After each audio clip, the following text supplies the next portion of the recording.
Welcome to the Slop Temple. We pray this video helps. You start by ensuring bootloader access and a working ADB/fastboot connection.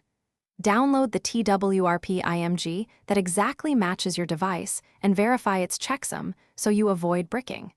Make sure USB debugging is enabled and the device trusts your PC's RSA key. Once done, place the IMG in your Platform Tools folder for convenience. You do this because flashing the wrong image or losing connectivity are the two most common failure points when updating recovery. Now you flash the recovery. Reboot to bootloader with a DB reboot bootloader or the key combo. Verify fastboot recognizes the device. Use fastboot flash recovery TWRP. To write the image. On slot-based devices, specify slot A or slot B to target active slot. After flashing, do not let the OS boot normally.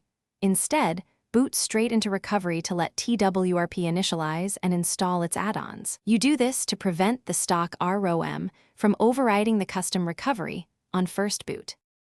Finally, boot into the newly flashed TWRP and approve system modifications if prompted so TWRP can remain.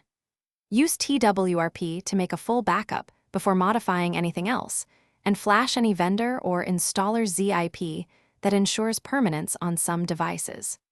Reboot to system and confirm TWRP still boots into recovery. If things go wrong, if the device boots stock or into a boot loop, reflash the exact TWRP image, confirm the slot and bootloader state, and Thanks for watching. Consider subscribing if we helped you.